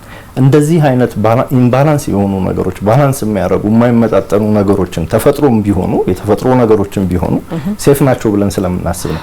ግን ጸጉር ላይም ራስ ቅል ላይም ጫና ያመጡና እነዚህ አሁን የጠቀስናቸውን የባክቴሪያል ኢንፌክሽን፣ ፈንጋል ኢንፌክሽኖች በቀላሉ እንዲመጡ እንዲባባሱ ያደርጉብናል። ስለዚህ በአብዛኛው ሰው ሰራሽ። ሌላኛው ህጻናት ደግሞ ምንድነው በአብዛኛው አሁን በሰሜን አፍሪካ ላይ ያሉ ህጻናት በዚህ ይጠቃሉ፣ ቲኒያ ካፒቲስ የሚባል እና እነዚህ ደግሞ በሚጠቁበት ሰዓት ላይ ተላላፊ ነው እና ከእንስሳት ድመትና ውሾች እንዲሁም ከአፈር የሚመጣ ባክቴሪያል ኢንፌክሽን ነው። እንደዚህ በሚሆንበት ሰዓት ላይ ከዚህ ከሰቦሪክ ደርማታይቲስ ጋር ተመሳሳይ ነው። ራስ ቅልን የማቁሰል፣ የማሳበጥ፣ የማሳከክ እንደ ፎሮፎር የመሰለ ነገር እያወጣ ቅርፊት ያለው ነገር እያወጣ እንደገና ጸጉሩን ራሱ የመምለጥና ያ ቦታ ላይ ፓች እያደረገ ላሽ የሚመስል ነገር ክብ ክብ የሆነ ጸጉር እንዲመላለጥ ያደርጋል። ይሄ በአማርኛ ቆርቆርም ይባላል። አሁን ይሄ ህፃናት ላይ የሚመጣ ነው። የሚመጣበት ደግሞ በአብዛኛው ወቅት አለው። አሁን ለምሳሌ ልጆች ቤት ውለው ወደ ትምህርት ቤት የሚሄዱበት ሰዓት ላይ በአብዛኛው እንደዚህ አይነት ታካሚዎች እኔ ጋር የሚበዙበት መስከረም፣ ጥቅምት፣ ዳር ድረስ እንደዚህ አይነት ጊዜ አለው። ለምን አሁን እንግዲህ ሁሉም ወጥቶ የሚገናኙበት ነው። ቤት የነበሩ ልጆች ትምህርት ቤት ይገናኛሉ። ስለዚህ የመተላለፍ ሁኔታው በጣም ይጨምራል። ልጆች ከአካባቢያቸው ወጥተው ወደ ትምህርት ቤት ላይ ሲሄዱ ተመሳሳይ እድሜ ጋር የመዋላቸው ከተመሳሳይ እድሜያቸው ልጆች ጋር ደግሞ የመቆየታቸው ፕሮባቢሊቲ ትምህርት ቤት ላይ ሰፊ ስለሚሆን የትምህርት ወቅት የሚጀምርበት ጊዜ ላይ ብዙ ጊዜ እነዚህ አይነት ኢንፌክሽኖች ይመጣሉ። እነዚህን ደግሞ ኢንፌክሽኖች በአግባቡ ትሪት አለማድረግ በተለይ እኛም አሁን መጀመሪያ ሪፈር የምናደርገው ቁስልም ስለሚኖረው ደምም ስለሚኖረው ፈሳሽም ስለሚኖረው ወደ ዳርማቶሎጂ ጋር እንዲሄዱ ነው። ዳርማቶሎጂ ጋር ደግሞ ሄደው ትንሽ መድኃኒቶቹም ፕሮሰሳቸው ይረዝማል ይመስለኛል። ሰው ይሰላችና ያቋርጠዋል። ሲያቋርጥ ደግሞ ሪከረንት ኢሹ አለው ብዙ ጊዜ ቲኒያ ካፒቲስ እና ተመልሶ ይመጣል። በተለይ መድኃኒቶቹ ካልተጨረሱ በአግባቡ ካልተወሰዱ እነዛ ነገሮች ተመልሶ ይመጣሉ። ተመልሰው ሲመጡ ደግሞ ተባብሰው ነው የሚመጡት። ኢንፍሌሜሽኑ በጣም ይጨምራል። የቆዳ ራስ ቅል የመቆጣት ሁኔታው ይጨምራል። ቁስሎቹ ይጨምራሉ። እነዚህ ቁስሎች የለቀቋቸው ጸጉሮች ደግሞ ወደ ስካሪንግ ይቀየራሉ። ወደ ሄር ፎሎኪሉ ሙሉ ለሙሉ ሊሞት ይችላል። ጠባሳ የሆነና ያ ጸጉር ሰርቫይቭ አያደርግም፣ ሪከቨር አያደርግም፣ ተመልሶ አይወጣምና በቋሚ ሁኔታ እነዚህ አይነት ነገሮች እንትን ነው። አሁን አንዳንድ ጊዜ ለዚህ ምልክት እንዲሆን በጣም ባልሰለጠኑ ገጠሩ አካባቢ ላይ የሚደረጉት ለዚህ ሕክምና የቤት ውስጥ ነው እና እነዚህ ደግሞ ብዙ ጊዜ ውጤታማ አይደሉም እና ቆስሎ ይቀርና ጸጉራቸውን ያጣሉ። ያንን ቁስል ግን ያድኑታል። የባህላዊ ሕክምና ያድነዋል። ወደ ሌላ ኢንፌክሽን አይሄድም፣ ወደ ሰውነት አይመጣም፣ ደማቸው ውስጥ አይገባም። ምን አይልም። ጥሩ ጎኑ ጥሩ ነው። ግን ጸጉሩ ደግሞ ሪከቨር ሊያደርግ አይችልም። ይመለጡና ያ ቦታ መላጣ ሆኖ ይቀራል እና ይሄ አሁን ቲኒያ ካፒቲስ በብዛት ህጻናት ላይ የሚመጣ ነው። የትኛውም አይነት የላይፍ ስታይል የማይመርጥ ነው። ህጻናትን በየትኛውም እንክብካቤ ጥሩ አድርገን ብንይዛቸውም ከዚህ ሊያመልጡ አይችሉም። ብዙ ጊዜ በዚህ ተጋላጭ ናቸው። ምክንያቱም አፈር ውስጥም ያለ ባክቴሪያል ፈንገስ ስለሆነ የሚያጠቃቸው። አመሰግናለሁ። የጸጉር ሲበጠር በብዛት በቀን መውጣት ያለበት ያክል የጸጉር ዘለላ ይኖራል አይደለ? ከዛ በላይ ግን በጣም ጸጉር መውጣት ሲጀምር ከቆዳ ባሻገር የሌላ ጤና ችግር ሊሆን ይችላል። ከምናውቀው ከኬሞቴራፒ ህክምና ውጪ ማይታወቅ ወይም ምልክት የሌለው ህክምና ጤና መታወክ መንስኤ ወይም ምልክት ሊሆን ይችላል። ያ በትክክል ሊሆን ይችላል። ብዙውን ጊዜ በምናበጥርበት ጊዜ ከ10% የሚበልጠው የጸጉር ዘለላ በሚሳብበት ጊዜ ከ10% የሚበልጠው የጸጉር ዘለላ መውጣት የለበትም። ወይም ኖርማሊ ተፈጥሯዊ ሂደቱን ጠብቆ ከሄደ በቀን ከጸጉራችን ውስጥ እስከ 1% የሚሆነው ጸጉር ነው ለመነቀል ዝግጁ የሚሆነውና የሚነቀለውና በምንስብበት ጊዜ ወይ በምናበጥርበት ጊዜ ማክሲመም 10% ነው ሊወጣ የሚገባው። ብዙ ጊዜ አሁን አንዳንድ የጸጉር መርገፎች በሚመጡበት ጊዜ ክሊኒክም ላይ የምንሰራቸው ቴስቶች አሉ ሄር ፑል ቴስት የሚባልና እስከ 60 የሚሆኑ ጸጉር ዘለላዎችን ይዘን ከስር ጀምሮ ወደ ላይ ጀንትሊ ከሳብ ናቸው ቢያንስ ከ6 ዘለላ በላይ መውጣት የለበትም። ወይም ደግሞ በተቃራኒው እስከ 30 ዘለላ የሚሆኑ ከሳብን ከ3 በላይ መውጣት የለበትም ማለት ነው። ከዛ በላይ ከወጣ የተለያዩ የጸጉር መርገፍ ችግሮችን ሊያሳየን ይችላል። ለምሳሌ በጣም ኮመንሊ ከምናየው ብዙ ስፔሻሊ ሴቶች ላይ ከምናስተውለው ቅድም ካልኩሽ ከወሊድ ጋር ተያይዞ የተለያየ ምክንያት ከሆርሞን መዛባት ጋር ተያይዞ የሚመጣው አይነት የጸጉር መርገፍ ቆዳው ላይ ምንም አይነት ችግር አናይም። ሲምፕሊ በሚያበጥሩበት ጊዜ ኤክሰስ የሆነ ጸጉር ከማበጠሪያቸው ላይ ማየት ከነስራቸው የወጡ ጸጉር ዘለላዎችን በብዛት ማየት ነው የሚኖረው እና እኛ ጋር በሚቀርቡበት ጊዜ የራስ ቅላቸው ጸጉር መሳሳት አይነት ነገር ያሳያል እና ይህን ቴስት በምንሰራበት ጊዜ አሁን ለምሳሌ ይሄ ቴሎጂን ኢፍሉቪየም ነው የምንለው የህመሙ ስም ብዙ ጊዜ ከወሊድ ጋር ከሆርሞን መዛባት ጋር ተያይዞ ይመጣውና ጸጉሩን በምንስብበት ጊዜ ሁሉም የራስ ቅል ላይ ከፊትም ከጀርባም ከጎንም ያሉት ላይ ከ10% በላይ የሚሆኑ ጸጉር ዘለላዎች የመነሳት ነገር ይኖራል። ብዙ ጊዜ ከሆርሞን ይሄ ከወንድ ሆርሞን ጋር ተያይዞ የመጣው አንድሮጀኒክ አሎፔሺያ የምንለው ጸጉር መርገፍም ላይ ወንዶች ላይ ጸጉሮቹን በተመሳሳይ ሁኔታ በምንስብበት ጊዜ አንድሮጂን ሴንሲቲቭ ያልሆነው ቦታ ላይ ከጎንና ከጀርባ ያሉት ክፍሎች ላይ ብዙ መነቃቀል አናይም። ከፊት አካባቢና ይሄ ክራውን ኤሪያ የምንለው ቦታ ላይ ግን ጸጉሮችን ስንስባቸው በዛ ያሉ ጸጉሮች መነቀል ነገር ይኖራቸዋል ማለት ነው። ስለዚህ ይሄ ሄር ሳይክሉን የሚያዛቡ ህመሞች ላይ በአጠቃላይ ከፍ ያለ የጸጉር መነቃቀል ልናይ እንችላለን። መልካም በርካታ ጥያቄዎች እየመጡ ነው። የኔም ሀሳብ የነበረው ነው። ቅድም አሸናፊ ስታነሳ ፕሮቲን የሚፈልግ የማይፈልግ የትኛው ነው የጸጉር አይነታችን ምንድነው የሚስማማው የማይስማማው የሚለውን ነገር አናቅም። በተለምዶ ነው የምናረገው። የሆነ ሰው በጣም ይስማማ ቅባት ነው ካለ እንጠቀማለን። ይሄ እኮ ጥሩ ነው ቅቤ አቮካዶ ምናምን ከተባለ እንጠቀማለን ካለ ምንም እውቀት ማለት ነውና የኔም ሀሳብ አሁን ላነሳ የነበረው ከተመልካች መጥቷል። በቤት ውስጥ የምንጠቀምባቸው ትሪትመንቶች ለውጥ ያመጣሉ ወይ የሚል ሀሳብ አለው። እንግዲህ እንዳልኩት ነው ቅድም የተናገርኩት ምንድነው በአቮካዶ ምሳሌ ያደረኩት አቮካዶ ፕሮቲን ነው። ጸጉራችን ከፕሮቲን ነው የተሰራው። ጸጉራችን ፕሮቲን ሉዝ በሚያደርግበት ሰዓት ላይ ፕሮቲን እንትኑ በሚቀንስበት ሰዓት ላይ አቅም ያጣል፣ ይሰባበራል።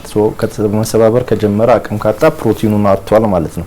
ስለዚህ አቮካዶ በጣም ጥሩ መፍትሄ ነው የሚሆነው። ስለዚህ ቤት ውስጥ የምንጠቀማቸው ለሁሉም ጸጉር አይነት ይሆናል ወይ? አይሆንም እኮ እሱን እንዴት ነው አሁን? ለመጣበታለሁ አሁን ፕሮዳክቶቹ ቤት ውስጥ የምንጠቀማቸው ለጸጉራችን ተስማሚ ናቸው ወይ የሚለውን ልመልስ ብዬ ነውና ከዚህ ውስጥ አሁን ለምሳሌ ቤት ውስጥ በአብዛኛው የምንጠቀማቸው ነገሮች የየራሳቸው ይዘት አላቸው። የፕሮቲን ይዘት አላቸው፣ ቫይታሚን ይዘት አላቸው፣ ወይም ደግሞ አንዳንድ ጊዜ እንደዚህ አይረን ምናምን የመሳሰሉ ነገሮች ይዘት ይኖራቸዋል። እነዚህ ቫይታሚንም ፕሮቲንም አይረንም ለጸጉር በተወሰነ መልኩ አስፈላጊ ናቸው የሚሆኑት። በአብዛኛው ግን ፕሮቲን እና ሞይስቸር የሚፈልግ ሁለቱን ነገር ነው የሚፈልገው ጸጉራችን። ስለዚህ ሞይስቸርም የምናገኝባቸው ነገሮች ቤት ውስጥ ከምንጠቀማቸው በተለይ ደግሞ ቤት ውስጥ ከሚጨመቁ ወይም ደግሞ ከተጨመቁ ዘይቶች ምንም አይነት ፕሪዘርቫቲቭ ከሌላቸው በኮልድ ፕረስ የተሰሩ እንትኖች ያልተነጠሩ ወይም ደግሞ እሳት ያልነካቸው ዘይቶች ለራስ ቅላችንም ለጸጉራችንም ጥሩም ይሆናሉ ጠቃሚም ይሆናሉ። ግን መቼ ሰዓት ነው የሚጠቅሙት? ምን ሰዓት ላይ ነው? ጸጉራችንና ራስ ቅላችን ደግሞ በመደበኛ ሁኔታ የሚፈልገው ነገር አለ። የሚፈልገው ነገር አንደኛ ንጽህናውን ይፈልጋል፣ እጥበቱን። በእጥበት ወቅት ላይ ደግሞ ማግኘት ያለበት እርጥበት አለ፣ ሞይስቸር አለ። ያንን ሞይስቸር ከሻምፖ ማግኘት አለበት፣ ከሚታጠብበት ዲተርጀንት አይነት ማግኘት አለበት። ያው ሻምፖ ነው የምለው። ብዙ ጊዜ ሰዎች ሳሙና ይጠቀማሉ፣ ልክ አይደለም። እና ከሻምፖ ራሱ በቂ የሆነ ሞይስቸር ማግኘት አለበት። ከሻምፖ ራሱ ከተቻለ ደግሞ በጸጉሩ አይነት ከተገዛ ለጸጉሩ አስፈላጊ የሚሆኑትን ነገሮች ማግኘት አለበት። ከዛ ቀጥሎ ደግሞ ኮንዲሽነር ከጥበት በኋላ ኮንዲሽኑ መጠበቅ አለበት የጸጉሩ። ለምን? ለሚቀጥለው ፕሮሰስ ለማዘጋጀት። የሚቆጥለው ፕሮሰስ ያንን ጸጉር እንዳይበዛበት ጸጉሩ ላይ ጫና እንዳይበዛበት ፕሮቴክት ያደርገዋል። ወይም ደግሞ ያንን ጫና ይቀንስለታል። ስለዚህ ብዙ ሰዎች ኮንዲሽነር ኬሚካል ስለሆነ ብቻ ፈርተው አይጠቀሙትም። ግን ነው ትልቅ ስህተት ነው። ሻምፖ ይፈልጋል፣ ኮንዲሽነር ይፈልጋል። ይሄ በመደበኛ ሁኔታ ማለት በሳምንት አንድ ጊዜ ጸጉር ይሄንን ካገኘ፣ ከዚህ በተረፈ ደግሞ ጸጉር ምን ማግኘት አለበት ብለን ስናስብ ጸጉራችንን አይነቱን ለይተን ማወቅ አለብን። ምን አይነት ጸጉር ነው ያለን? የእርጥበት መጠኑ ወይም ደግሞ ወዙ በምን ደረጃ ነው ያለው? ደረቅ ነው፣ ኖርማል ነው፣ ወይም ደግሞ ከልክ በላይ ቅባት የሚያመነጭ ግሬሲ የሆነ ቆዳ ነው ያለንና ያም ጸጉራችንም ኦይሊ ነው። እነዚህ ነገሮች ለይተን ካወቀን በኋላ ከዚህ በኋላ እንደዚህም ሆኖ ደግሞ ኮምቢኔሽን ውስጥ የሚገባበትና ጉዳት ውስጥ የሚገባበት ሁኔታ አለ። በኬሚካልም በሜካኒካል ስትረስም ጸጉሩን በመሰራት ወይም ጸጉር ሊሰራ በሚችልበት ሂደት ውስጥ ይጎዳል። እነዚህ ሲጎዱ ደግሞ ጸጉሩ ባህሪውን ይቀይራል። ቅድም ተናግሬያለሁ። ባህሪውን ሲቀየር ምልክት መሆኑ ምንድነው የሚሆነው? ከነበረው ቅርጽ የሚሰጠን ቅርጽ አለ። በእርጥበት ላይ የሚሰጠን ቅርጽ፣ አሁን ፍሪዝ ላይ የሚሰጠን ቅርጽ፣ በቀላል አማርኛ ለመግለጽ ፍሪዝ ላይ የሚሰጠንን ቅርጽ ይቀይራል። ወይም ደግሞ አንድ ሴት ልጅ የምትተኮስ ከሆነ በፊት ከነበረው ተሰርታ ከምትቆይበት ጊዜ በጣም ባጭር ጊዜ ሊበላሽ ይችላል። ለምሳሌ ወይ ከጸጉር ቤቱ እንደወጣች ሊበላሽ ይችላል። እነዚህ ነገሮች ምን ማሳያ ናቸው? የፕሮቲን ይዘቱን ማጣቱን፣ ኢላስቲሲቲው ፑር መሆኑን፣ ስትራክቸሩ መበላሸቱን። ጸጉር ስትራክቸሩ ይበላሻል። ጸጉሩን ስትራክቸሩ በሚበላሽበት ሰዓት ደግሞ የሚፈልገው እንደዚህ ጠቃሚ የሆኑ ነገሮች፣ ንጥረ ነገሮችን የያዙ ነገሮች ይፈልጋል። እነዛም ነገሮች ደግሞ የቤት ውስጥ የምናገኛቸው ናቸው። በቀላሉ ግን ቤት ውስጥ የምናገኛቸው ነገር ይዘታቸውን መለየት፣ የፕሮቲን ይዘት ነው ያላቸው፣ የሞይስቸር ይዘት ነው ያላቸው። ከዛ በኋላ ደግሞ እኛ ደግሞ ፕሮቲንን በብዛት መጠቀም ያለብን ጸጉራችን አቅም ሲያጣ ብቻ ነው፣ ሲሰባበር ብቻ ነው። ከዛ በተረፈ አቅም ካላጣ በቀላሉ የማይሰባበር ከሆነ ጸጉራችን የሚፈልገው መደበኛ የሆነውን እጥበት ሻምፖና ኮንዲሽነር ለራሱ ጋር ተስማሚ የሆነ፣ ከዛ ባለፈ ደግሞ ሞይስቸር ይፈልጋል። ሞይስቸር ሁል ጊዜ ለጸጉር ጤንነት በጣም በዘለቄታ ሁኔታ የሚረዳው ነው። ያ ሞይስቸር ደግሞ ከቅባት ነው የምናገኘው። እነዚህ ቅባቶች ደግሞ ጭቃ ቅባት፣ ኦይሎች፣ እነዚህ ነገሮች በመደበኛው ሁኔታ ጸጉሩን መጠቀም። ከዚህ ውጪ የማድረግ ሁኔታ ሲኖር ጸጉሩ አቅም እያጣ ይመጣል። ለማንኛውም ለሜካኒካል ስትረስ ሜካኒካል ስትረስ ምለው በነገራችን ላይ ሹሩባም ሲሰራ ቢሆን አያያዙ፣ ፒያስትራ ሲሰራም ስትጠቀለልም ቢሆን የሚደረገው ይሄ በእጅ የሚሰራው ስራ አጠቃላይ ጸጉሩ ላይ የሚያመጣው ጫና ነውና ለዛ አቅም እንዲያጣና በቀላሉ በዛ ፕሮሰስ ውስጥ ጸጉሩ እንዲጎዳ ያደርገዋል። ስለዚህ በርካታ ጥያቄዎች ነው ያሉ። አጭር የጽሁፍ መረጃ ተከታትለን ባለን ሰዓት አጠር አድርገን ለማንሳት እንሞክራለን። ባለን ሰዓት አሁንም በ8222 አጫጭር የጽሁፍ መልእክቶቻችሁ ማድረስ ትችላላችሁ። ከመረጃ በኋላ ተመልሰን እንገናኝ።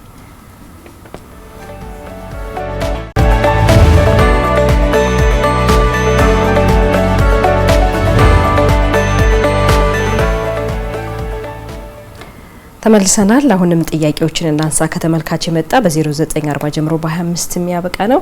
ንቅለ ተከላ ማድረግ ፈልጌ ነበርና የጎንዮሽ ጉዳት ሊያመጣ ይችላል ይላል ዶክተር። ያው ንቅለ ተከላ ሰርጂካል ፕሮሲጀር ነው። የሚደረጉ ቅድመ ጥንቃቄዎች ይኖራሉ። ያለ ቅድመ ጥንቃቄ ከተሰራ ጉዳት ሊያስከትል የሚችል ነገር ነው። ግን በበቂ ባለሙያ በበቂ ቅድመ ዝግጅት ከተደረገ ብዙ ችግር የሚፈጥር ነገር አይደለም።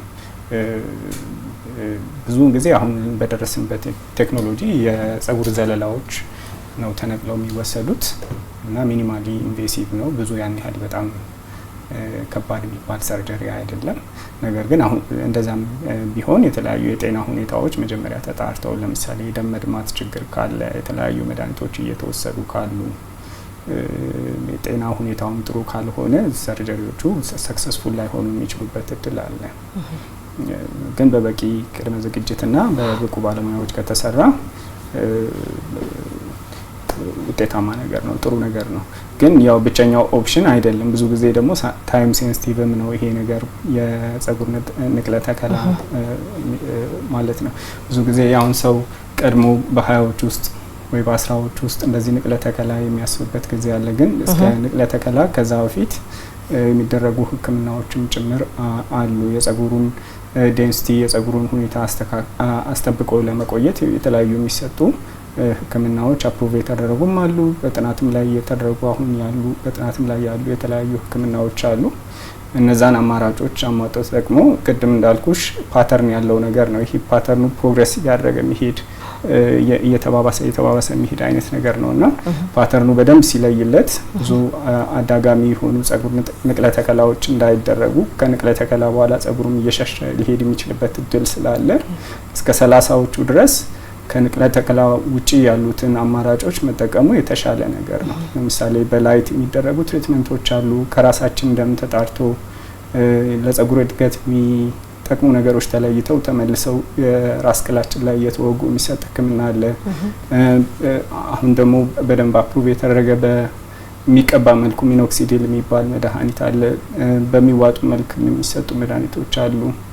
በተለያዩ በኒድል የሚሰሩ ማይክሮ ኒድሊንግ የሚባል ትሪትመንት አለ። እነዚህን አማራጮች ተጠቅመው አትሊስት እስከ 30 ዓመት እድሜ ድረስ የጸጉሩን ዴንሲቲ ያስጠብቀው ከቆዩ በኋላ ከዛ በኋላ ንቅለ ተከላውን ኮንሲደር ማድረግ የሚችሉ ይሆናል ማለት ነው።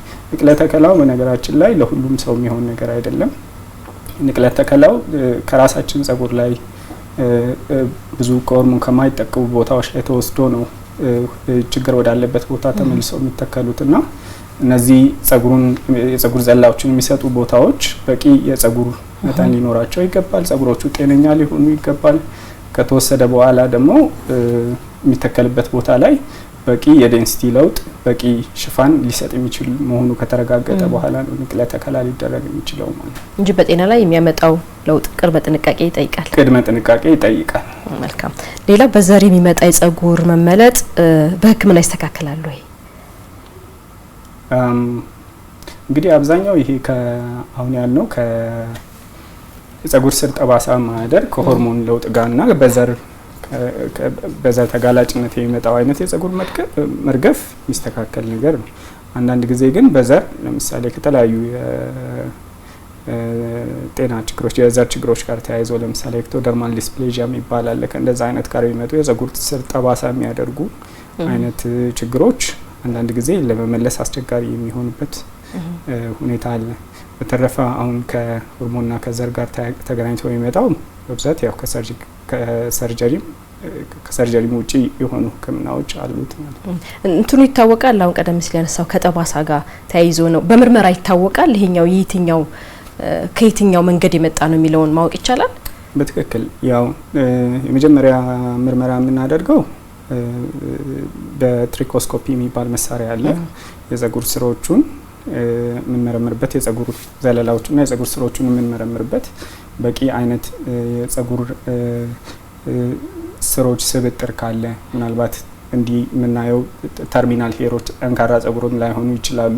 ግን የጸጉር ስሮቹ መኖር አለመኖራቸውን መጥፋት አለመጥፋታቸውን በዚህ መሳሪያ መጀመሪያ ቼክ እናደርጋለን። ከዛ ጸጉር ስሮች ውስጥ ያለውን ጸጉር ስሮች አካባቢ ያለውን ሁኔታ ጸጉር ስሮች መቆጣት፣ ማበጥ ካለ መላላጥ ካለ እዛ አካባቢ የተለያዩ ህመሞች ሊጠቁሙን የሚችሉት ነገሮች እናያለን።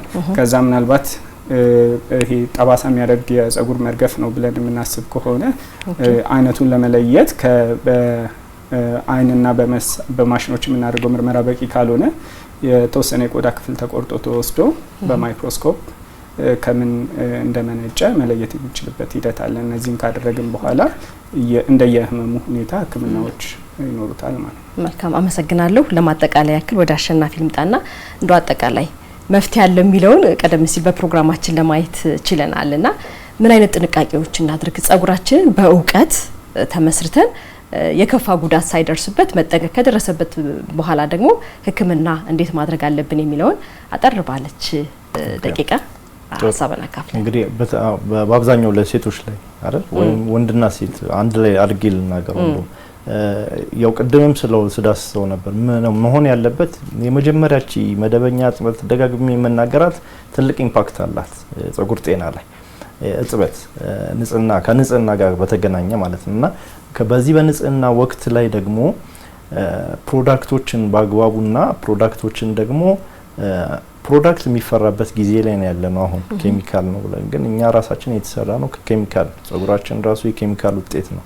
ኬሚካል ብለን ስንል ኬሚካልን መፍራት ያለብን በጣም ሃርምፉል የሆኑ ኬሚካሎች ጉዳት ያላቸውን እዛ ደግሞ አንድ ፕሮዳክት ተመርቶ ሲወጣ በየትኛውም ሀገር በየትኛውም ዓለም ላይ ራሱን የቻለ ተቆጣጣሪ አካል አለው። ይህንን የሚቆጣጠር አካል አለ። ስለዚህ እነዚህ አፕሩቭ ተደርገው ስለሆነ ገበያ ላይ የሚወጡት እነዛን ፕሮዳክቶች በአግባቡ አንብቦ ለየትኛው ጸጉር ለየትኛው ቆዳ ነው ብሎ መጠቀም ነው የሚሆነውና ሻምፖአችንን ከሻምፖ ጀምረን ትክክለኛ ሻምፖ ከራስ ቅል ጋር ማለት ከጸጉራችን ታይፕ ጋር የሚሄድ ከዛ ደግሞ ሁሉ ጊዜ ወንድም ልጅ ቢሆን እንደ ጸጉሩ መጠን ወይም እንደሚቆረጠው ስታይል መጠን ከ2 ሴንቲሜትር ከ3 ሴንቲሜትር በላይ ያለው ጸጉር ፍሪዝ የሚደረግ አይነት ጸጉር ካለው ምንም ቢሆን አጭር ቢሆን ኮንዲሽነር መጠቀም አለበት። ኮንዲሽነር ለማበጠር ብቻ አይደለም። ኮንዲሽነር የጸጉሩን ኮንዲሽን ለመጠበቅ ነው። የእርጥበት መጠኑን ጸጉር እንዳያጣ ለማድረግ ነው። የእርጥበት መጠኑ ደግሞ በተለያየ በተፈጥሯዊ ሁኔታዎች አሁን ለምሳሌ ዩቪ ሬ ራሱን የቻለ ጸጉርና ቆዳን የመጉዳት ባህሪ ያለውና ከዚህም ፕሮቴክት ያደርግልናል። እነዚህን ማድረግና ከሻምፖና ኮንዲሽነር በኋላ ደግሞ እርጥበት ያላቸው ነገሮች ሎሽኖችን፣ ኦይሎችን፣ ቅባቶችን መጠቀም በመደበኛ ሁኔታ ይህንን ማድረግ ወደፊት የሚመጡትን ችግሮች ያባብሳሉ። ችግሮቹ ደግሞ ሲመጡ አለማዘግየትና ቤት ውስጥ ቀድሞ ቤት ውስጥ ሌሎች ነገር ከመሞከር በፊት ወደ ሕክምና ቢሄዱ። በጣም አመሰግናለሁ። ብዙ የሚነሱ ሀሳቦች ነበሩ፣ ግን ያው ሰዓት ገደበን የብዙ ሰው ችግርም ስለሆነ ማለት ነው። ግን ጊዜያችሁን ሰጣችሁ እዚህ ስለመጣችሁ እጅግ በጣም አመሰግናለሁ። ዶክተር ሚኪያስ ታደሰ የቆዳና ባለዘር ሕክምና ስፔሻሊስት፣ እንዲሁም ደግሞ አሸናፊ አለሙ ወይም ቹዬ ሄር ስታይሊስትና ትራይኮሎጂስት እዚህ ድረስ ጊዜያችሁን ስለሰጣችሁን እጅግ በጣም አመሰግናለሁ። ተመልካቾቻችን ፋና ጤና የዛሬው ትኩረታችን የጸጉር ጤና ላይ ነበረ። በርካታ ሀሳቦች ተነስተዋል። አብራችሁን ስለነበራችሁ ስለተከታተላችሁን እጅግ በጣም አመሰግናለሁ። ፍሬህይወት በላይ ከመላው ስቱዲዮ ባለሙያዎች ጋር ሰናበታችኋለሁ። ሳምንት ደግሞ በሌላ ርዕሰ ጉዳይ እንጠብቃችኋለን። መልካም ቀን ይሁንላችሁ።